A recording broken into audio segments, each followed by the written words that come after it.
Hello, my name is Dr. Carl Candlepot, and this is the orientation film for the Lost series of videos here on this channel. The channel was originally designed as a resource where Lost fans could come to understand the unique mysteries and ideas emanating from the 6 seasons of the show. Not long after the series began, however, there was a spoiler. And since that time, the following protocol has been observed. At the start of every video, a spoiler warning must be issued. Utmost importance. But once the warning is shown, if you have not seen through the indicated episode, you exit the channel in a timely fashion.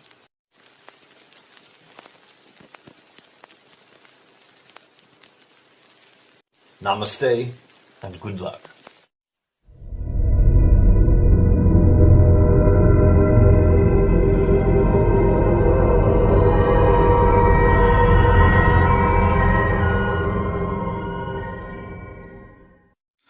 Hey guys, in today's video, as I mentioned before, I'm going to be discussing which year the Purge took place in.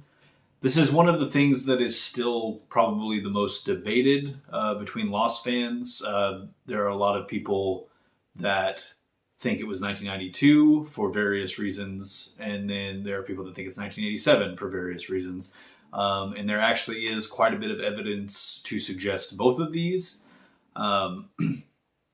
Now, if you've seen some of my previous videos, you probably already know which one I think is correct.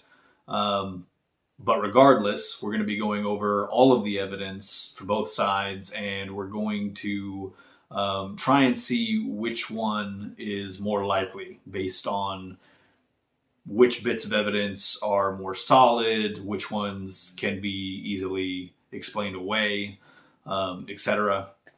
Before diving in, though, I would like to give a big shout out and thank you to 2 of the new Patreon supporters for April. The first is Bob Buel, who has chosen the candidate number 99. And the second is Jake Christenson, who has chosen the candidate number 23. As you can see here, they have both been added to the cave.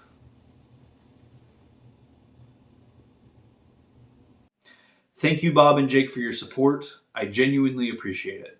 To everyone else, you too can support this channel as Patreon donors. The $4 level gives you a candidate number for life, even if you cancel after just one donation. But you can also become a donor for as little as $1. Or you can support this channel for free by simply liking, subscribing, and or sharing this video. If you know other Lost fans that might enjoy this channel, please do share it with them. And as always, if you have any thoughts about this video, be it questions or alternate perspectives, or if you have a suggestion for a topic you'd like to see a video on, please do comment those things below. But for now, let's get lost.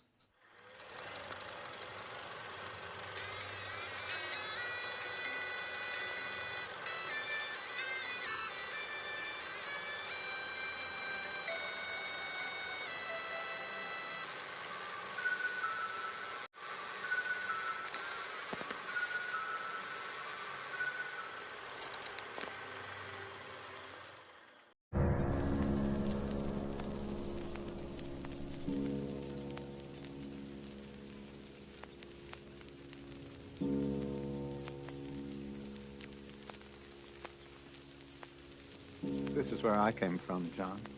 The Dharma Initiative. They came here seeking harmony. But they couldn't even coexist with the island's original inhabitants. When it became clear that one side had to go, one side had to be purged, I did what I had to do. For more than a decade, Lost fans have disputed what year the event known as the Purge actually took place in. This debate exists for good reason, as there is actually quite a bit of evidence to suggest 2 different years, those being 1987 and 1992.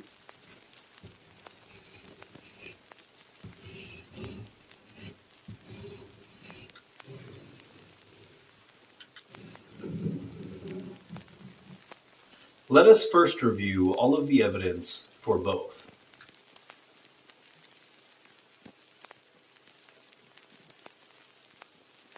We first hear of the Purge in the Season 3 episode Enter 7-7. While pretending to be the last living member of the Dharma Initiative, Mikhail says the following. So when did you come to the island? 11 years now. Later on in the same episode, after Mikhail's deception has been revealed, he has this exchange with Saeed. Tell me something. Were you ever a member of the Dharma Initiative? Or was everything you said a lie? Of course, I'm wasting my breath. I was never a member, but everything else I told you was true. I moved into the station after the Purge. If Mikhail was never a member of Dharma, as he confesses, then this would mean the others brought him to the island via Middleos, as we see them do with Juliet. In considering the very specific job he was recruited for, that is, to operate the communication station The Flame, it's likely he was recruited shortly after the Purge, as the others would have recently acquired it and needed someone qualified to be posted there. And since this episode is set in the fall of 2004, Mikhail's arrival 11 years earlier would have been approximately sometime in 1993. This would seem to suggest the Purge occurred shortly before that time.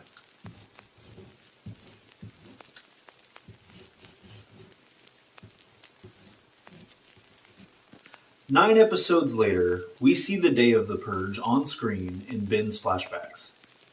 It is here we learn the Purge occurred on his birthday. It's my birthday. Since we know it is also Ben's birthday in this episode's present-day storyline, set in 2004...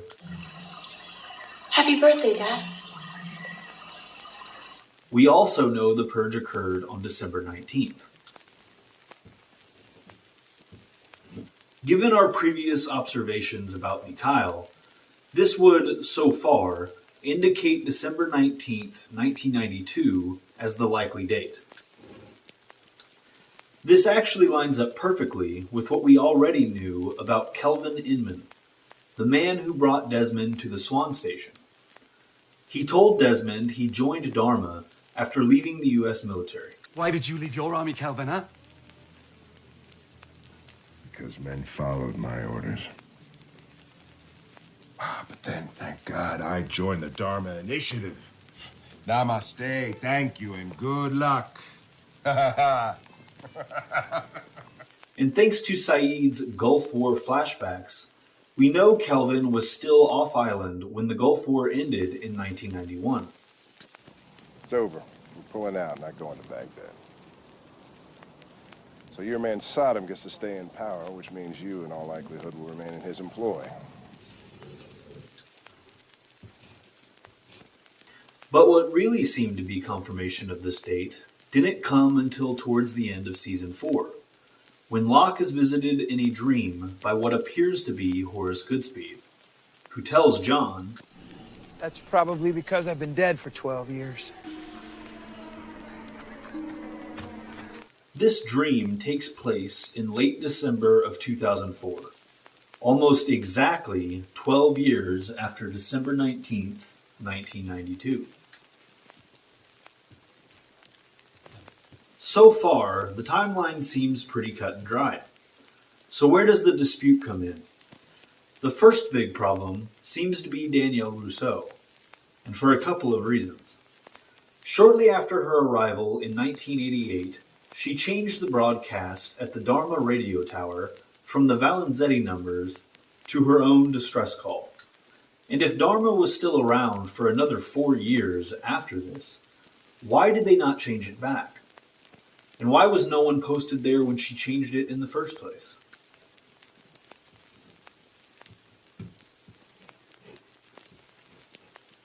The second big issue people point to in regards to the idea of Rousseau being present on the island during the Purge is the question of how she would have survived the toxic gas used to wipe out the initiative. They're headed to the Tempest.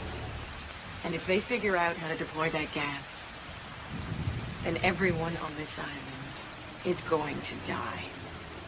Julia, Look me in the eye and tell me you are certain that Benjamin Linus wouldn't use this gas to kill everyone on this island. We know he's used it before. Now, a little less than a kilometer from here, he has me working with chemicals. I could kill every man, woman, and child on this island if I flip the wrong switch.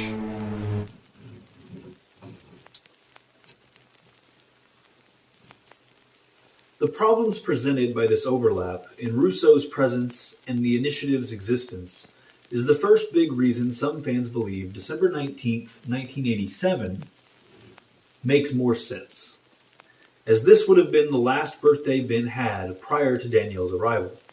The next thing people point to in support of the 1987 date is what we see take place in Ben's 1988 flashbacks in the Season 5 episode Dead is Dead. In this episode, we see Ben was tasked by Widmore with killing Russo. Accompanying Ben on this assignment is a young Ethan Wrong. Shut up and stay here, Ethan. Who we know was born into the Dharma Initiative. Have you and Horace settled on a name? Yeah, we have. We're gonna name him Ethan. So if Ethan is with the hostiles in 1988, it would appear his original Dharma community is already gone by this point.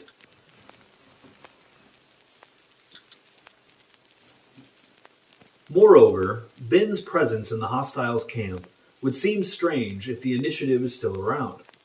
Considering he's supposed to be Widmore's spy within Dharma, it is unlikely Ben's absence would go unnoticed.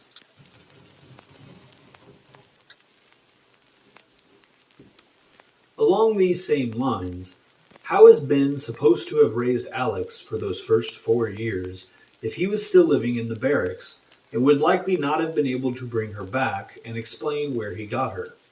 After all, she certainly doesn't appear to be in Ben's care during the Purge. In Season 6, we get no further indication of when exactly the Purge occurred.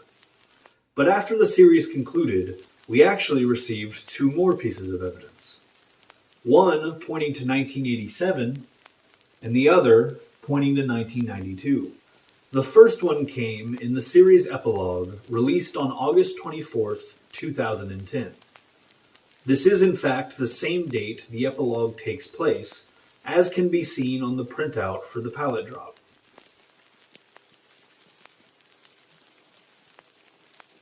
In this scene, Ben arrives and tells the warehouse workers the following. The Dharma Initiative hasn't existed in almost 20 years. Since this scene is set in 2010, that would mean the Purge occurred nearly 23 years ago if it took place in 1987. Whereas it would be just shy of 18 years ago if it happened in 1992. It would make sense for Ben to refer to 18 years as almost 20 years. On the other hand, since 23 years is considerably past the 20-year mark, his description does not fit the 1987 date. This brings us to the final piece of evidence to consider. Less than 2 months after the epilogue's release came The Lost Encyclopedia by Tara Bennett and Paul Terry. And according to Tara Bennett, the encyclopedia's accuracy was confirmed by Lost writer and script coordinator Greg Nations. And what does the encyclopedia have to say about the Purge date? Well, it definitively states it took place in 1987. So now that we have collected all of the evidence for each of these dates, let's see if we can determine which one it actually was by addressing each point and seeing if one side holds up better than the other.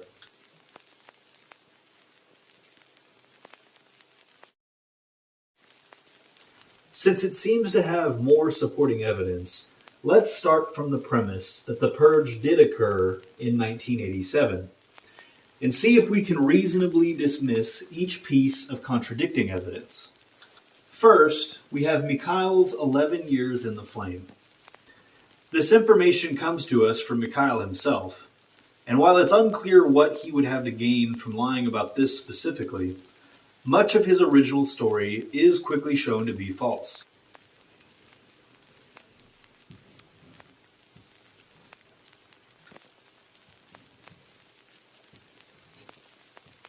Furthermore, even if he's telling the truth about the 11 years, there's nothing that says the hostiles didn't have someone else stationed at the Flame for a few years prior to recruiting Mikhail in 1993.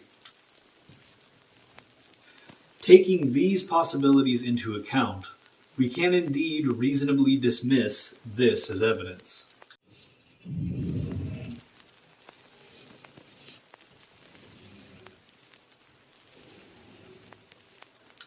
Next, we have the issue of Kelvin's timeline. This one is a bit trickier. If Dharma was wiped out in 1987, how could they have recruited Kelvin in 1991 at the earliest? One suggestion I've seen is that Dharma was still active to some degree off-island, and, knowing of the importance of the button, recruited and transported Kelvin to the island to help the solitary Rudzinski.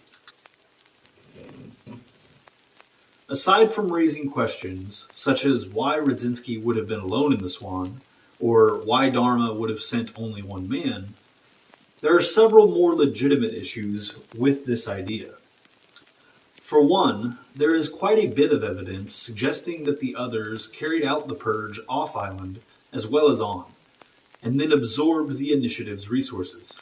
We have a report on the church originally investigated in this program. This past Christmas, several staff members have mysteriously disappeared. They were reported missing but never found. Public records show that the newly appointed general manager of the church is named Eloise Hawking. However, she has refused several requests for an interview.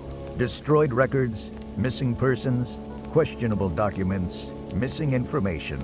Has another organization secretly taken over the Dharma Initiative? And we know for certain that both Dharma's sub and their method of locating the moving island had fallen into the control of the hostiles. The next possibility is that the others brought Kelvin to the island to help Rudzinski with the button. Once again, this raises the question of why Rudzinski would have been alone in the Swan to begin with. But let's just say his partner at the time of the Purge died somehow in the years between 1987 and Kelvin's recruitment. Even after putting that aside, in order for this explanation to work at all, Kelvin would have to have been recruited under false pretenses. Because, aside from the fact that he seems to believe Dharma recruited him, he is clearly not in league with the group he refers to as hostiles. At least, not by the time that Desmond arrives on the island. We know this because Kelvin is wearing the hazmat suit when he finds Desmond, indicating he still genuinely believed at this point that he was in danger of being poisoned by the hostiles. He is also desperately trying to flee the island via Desmond's ship, the Elizabeth, which Ben clearly had no idea was still around. And they have a sailboat. How? I have no idea. So since Dharma appears incapable of reaching the island, even if they still existed in some form, and Kelvin is clearly not willingly working with Ben and his people, this only leaves the option that the others deceived or abducted Kelvin and forced him into a lifelong imprisonment under some truly cruel living conditions. And then, once Rudzinski died, they didn't bother to replace him, even though the whole point of bringing Kelvin himself would have been so that there was more than one person down there. And all of this just so that the others didn't have to rotate their own people out of the station, the way we see them do with many other Dharma facilities. I'm afraid none of these alternatives make much sense to me, based on everything we know. Which forces me to conclude that Kelvin was in fact recruited by Dharma while they were still active on the island. And that would have to have been after the Gulf War ended in 1991. This means I do not feel I can reasonably dismiss this piece of evidence that contradicts the 1987 date.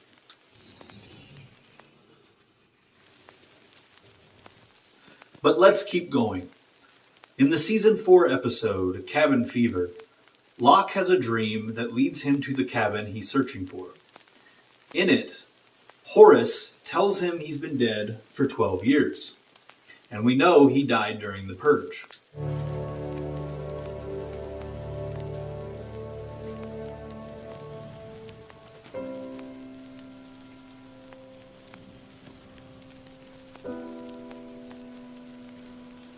And if that was in 1987, we need to explain why he says 12 years instead of 17. As far as I can tell, there are only two ways to do this. One, Horace is misremembering or does not have an accurate sense of the time that has passed since his death. Or two, he is intentionally lying about how long it has been. Now, I'll save the topic of where this dream is coming from, whether it's actually Horace's ghost or some other person or entity, for a future video. All that matters in regards to this subject is that the dream is coming from someone or something that knows exactly what Locke is looking for, exactly where he can find a map to it, and appears to have a sense of who John is and of his importance. You gotta find me, John. You gotta find me. And when you do, you'll find him. He's been waiting for you a real long time, man. So would it make much sense for an apparition with this much knowledge to not also know exactly when it is appearing and how long it's been since Horace's death? I don't think so. Furthermore, why say 12 years, such a specific number, if there was even a shred of uncertainty as to how long it had been? This is why I feel we can safely rule out a faulty sense of time. But what about intentionally lying? Well, depending on who is responsible for this dream, it's definitely plausible that they are being deceptive. But what purpose would be served by lying about the year the Purge took place? Telling John it's been 12 years has no impact on his actions moving forward whatsoever. If the dream had told him it had been 17 years, or instead simply didn't mention how long it had been, would Locke's course of action have played out any differently? I see no reason to believe it would. So with no discernible motive for intentionally lying to John, I think we can rule that option out too.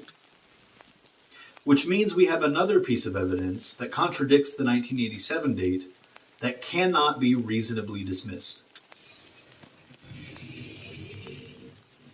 This brings us to the last significant piece of evidence in favor of 1992, the epilogue.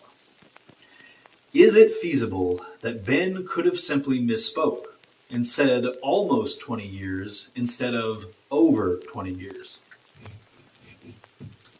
While I don't love that explanation from a storytelling perspective, yes, it is absolutely feasible.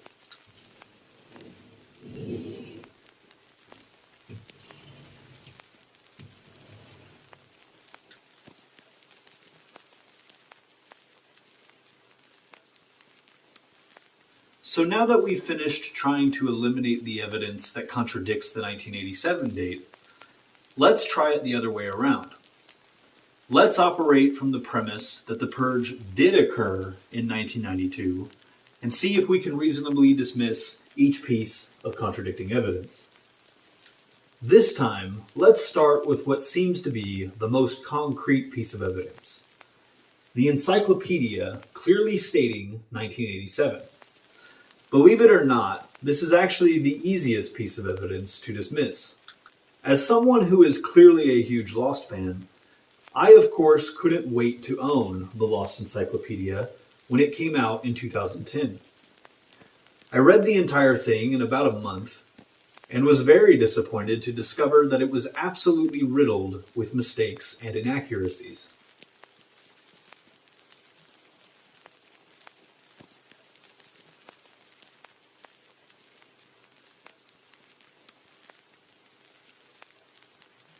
There is a link in the description below that details well over 100 of these errors. I encourage you to check it out for yourself, but for now I will point to a few examples relating to dates specifically. In its article on the Black Rock, the Lost Encyclopedia states that Sawyer tells Horace Goodspeed in 1977 that he and his group had been searching for the lost ship. However, as seen in the show, this conversation actually takes place in 1974. In the section on Penelope Widmore, the Lost Encyclopedia states she was contacted by her men at the tracking station on September 22, 2004. However, this actually occurred in the Season 2 finale, which was set in late November of 2004. And in one last example, the Lost Encyclopedia states that Locke visited Walt in New York City in the year 2005. Yet, as we know, this actually happened in 2007.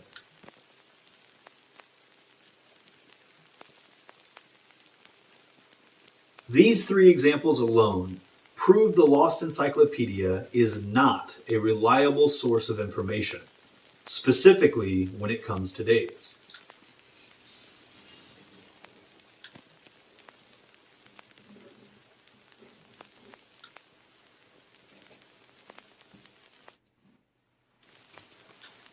Going back to the top, let's address the radio tower.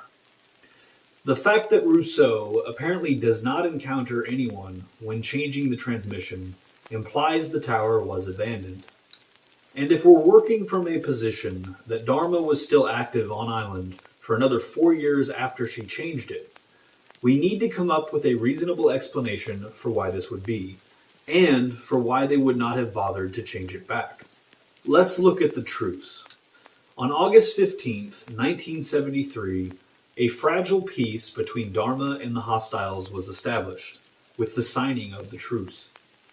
One of the conditions of this peace was that the initiative was to leave the island after 15 years.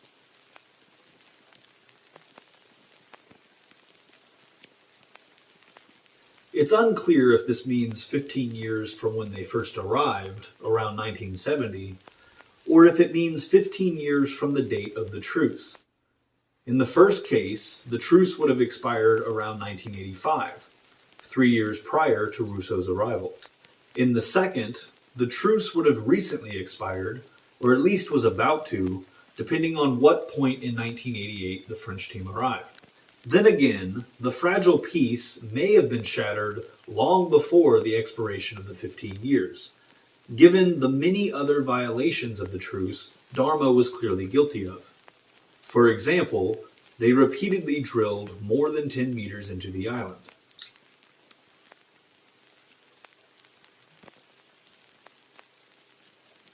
The point is, tensions between Dharma and the hostiles were likely on the rise in 1988, and if hostilities hadn't already resumed, they were almost certainly about to.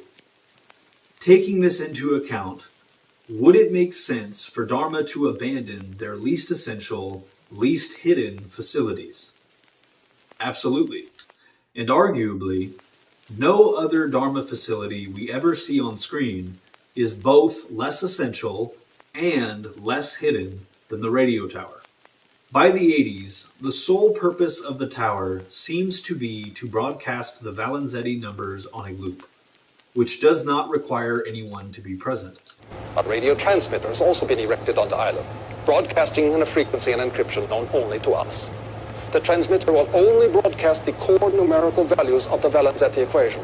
At this point, both the flame and the looking glass are used to communicate with the outside world and guide vessels to the island. Once these stations were completed, it seems the radio tower's only remaining purpose was symbolic in nature. So if Dharma was in the middle of a war with the hostiles, or on the brink of war with them, would it make sense for them to leave personnel out at that tower?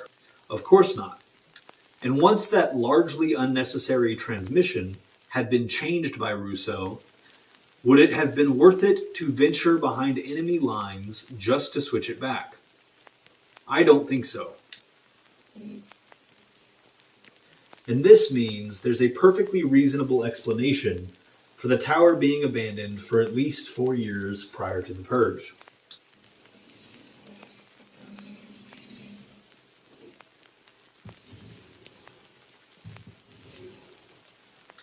Okay, so what about Rousseau surviving the gas unleashed from the Tempest, since she would have been on island when it happened in 1992?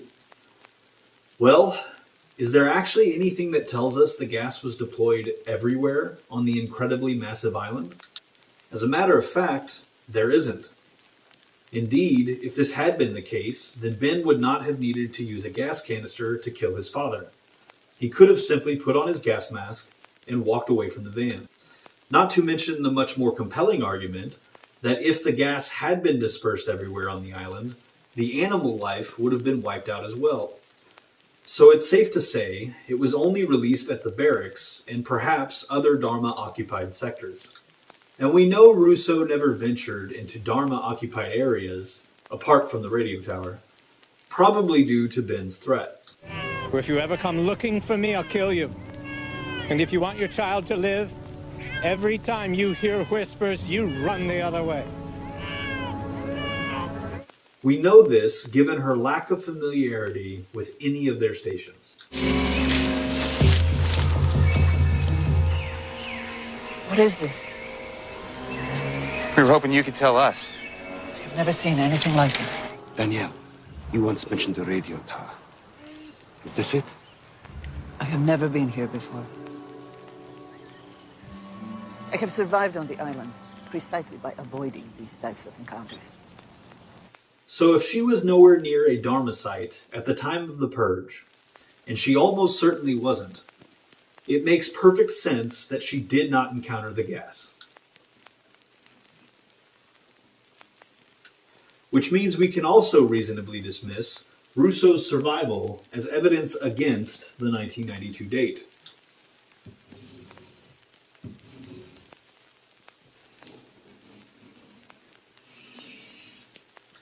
Now we come to Ethan. Let's go back for a moment to assuming the Purge took place on December 19th, 1987. In this scenario, Ethan would have only been 10 years old. Perhaps the hostiles would have spared him because he's just a child. There are some issues with this, though. 10 years is certainly old enough to understand the group of people that you now live among murdered your community and father, and presumably your mother too, if she was still around. So for him to be so committed and loyal to the hostiles less than a year later, that he's willing to kill for them, it doesn't add up. You want me to do it? Shh. I can do it if you want me to, Ben. Shut up and stay here, Ethan. There is another option, though. Perhaps his mother and father had a falling out, probably over the harm the initiative was doing, such as endangering the lives of pregnant women, for instance. And perhaps because of this falling out, Ethan's mother, Amy, became one of the Dharma defectors, bringing her son over to the side of the hostiles as well. Presumably, Ethan would have sided with his mother and therefore had no significant hard feelings about what happened to his father. This explanation makes a fair amount of sense, and even explains why Ethan discards his father's last name in favor of Rom, which I assume is his mother's maiden name. But the thing is, this explanation for Ethan's 1988 presence among the hostiles actually makes even more sense if the Purge occurred in 1992.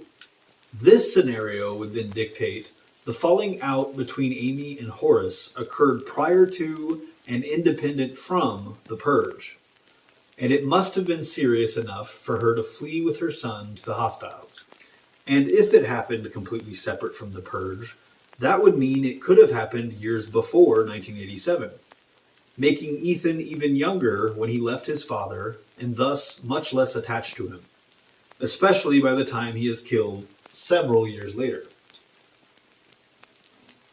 So is there a reasonable explanation for Ethan's presence in the hostiles camp in 1988, aside from it being post-Purge? Yes, and not only that, I'd argue it makes even more sense than the explanation simply being that the Purge occurred in 87.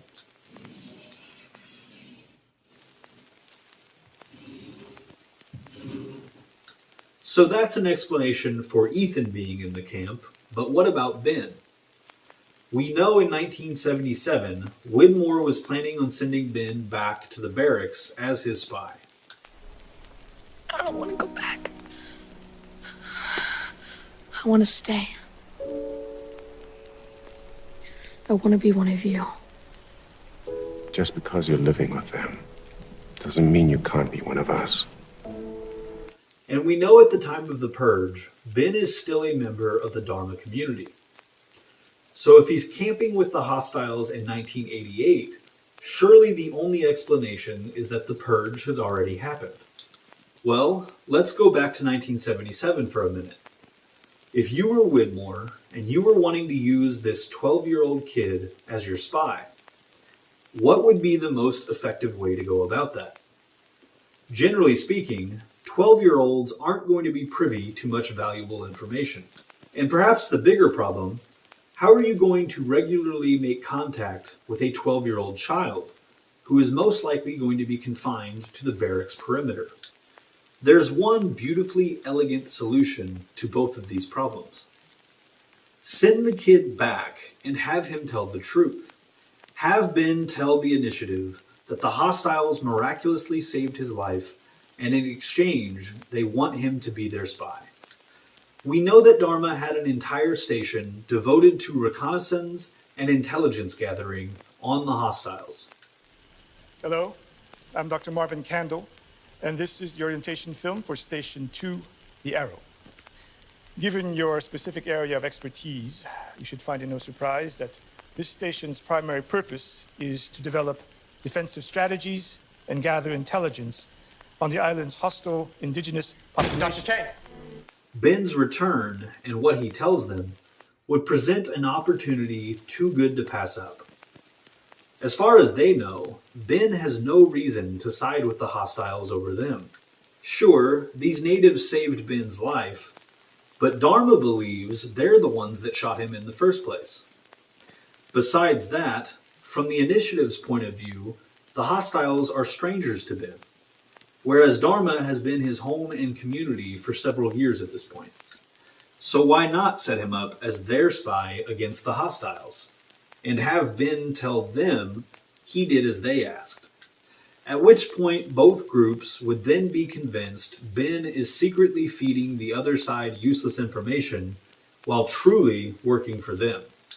This would ensure Ben is in the inner circle of both groups and would put him in a situation where he spends time in both camps, building relationships in both communities, which will eventually enable him to both execute the Purge and overthrow Widmore, then taking leadership of what remains of both groups. What I love about this idea is that it puts Ben in a situation where he grows up caught between these two worlds, both of which contain people he cares about. A situation where even he's not sure which side he's on much of the time. A situation where he just wants both groups to coexist peacefully. Yet he has superiors on both sides, apparently intent on escalating the conflict and eliminating the other. When it became clear that one side had to go, one side had to be purged, I did what I had to do.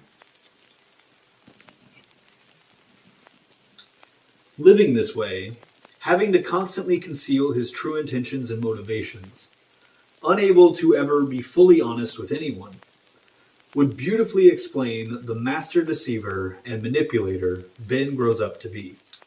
Obviously, this is largely headcanon territory. But is it a reasonable alternative explanation for why Ben could have been camping with the hostiles in 1988? I feel that it is.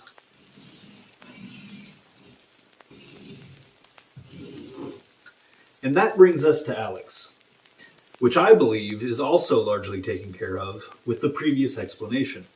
If Ben spends half his time in the hostiles camp and is gaining support from people there who would have him replace Widmore, then he is undoubtedly close enough with members of that community to trust them with Alex for the half of the time he is back with Dharma.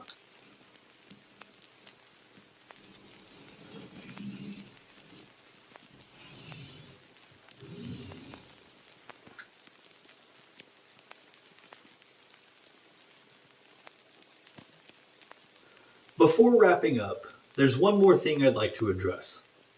There has been a time or two when someone has pointed to a comment Miles makes in the Season 5 premiere as evidence in favor of 1987. Who do you think he's looking for us? Who? Whitmore. Took him like 20 years to find this place the first time. I'll start holding my breath now. The thinking here is this. Whitmore is clearly exiled after the Purge, given that Ben and his people are living in the barracks and Charles is being sent off in what used to be Dharma's sub. That sub's about to leave. Higher, Daddy, higher. All right. You don't have to see him off, huh? Yes, Richard, I do. Higher, Daddy.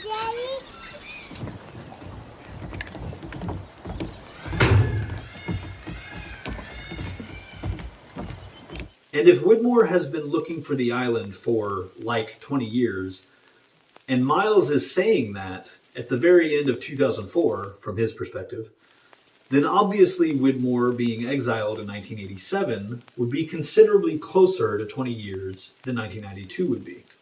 The thing is, though, Whitmore was definitely exiled closer to 92. We know this because of Alex's age at the time. She is clearly between the age of 3 and 5.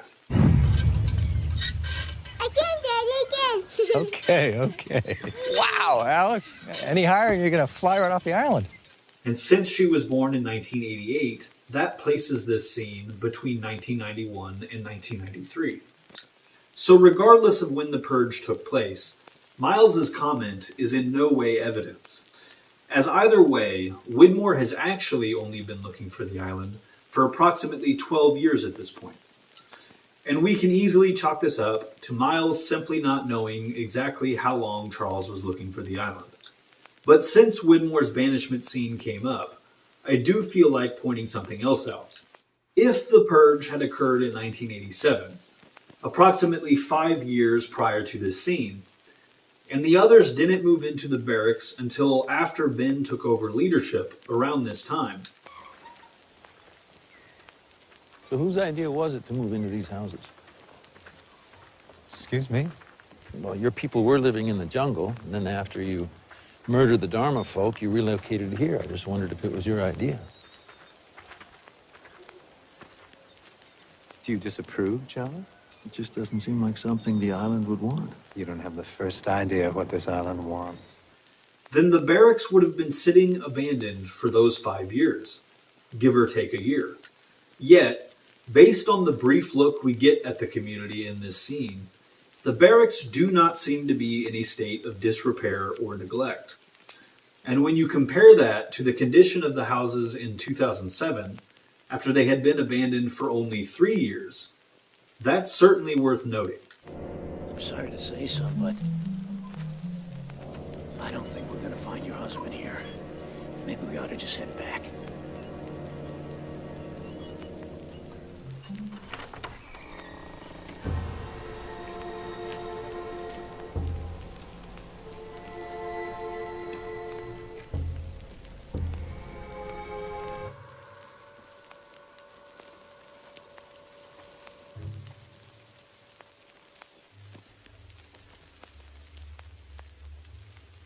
Furthermore, why would the others bother to take all of the Dharma corpses to the pit if they weren't already planning to move into the barracks?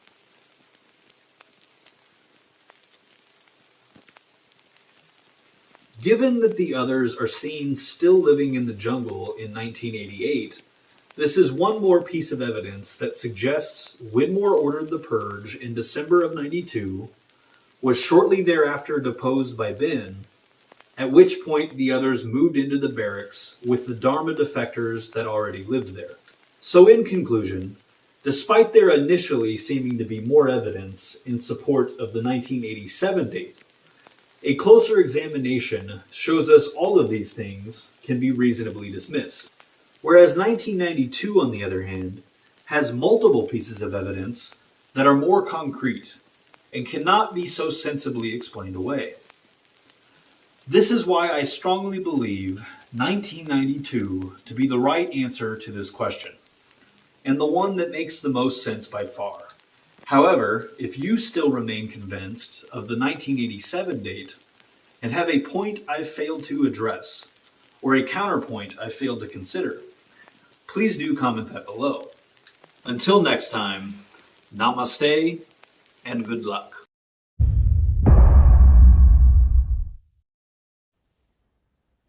Oh, hello there. If you're like me, you can't get enough of Lost. So if you'd like to be notified when more videos like this one arrive, just click right up here to subscribe. In the meantime, if you'd like to check out other videos like this one, just click right up here. Or, if you'd like to check out a fun talk show filmed in an abandoned Dharma broadcast station, just click right over here. And as always, remember that this channel is like the island. It wants you to come back.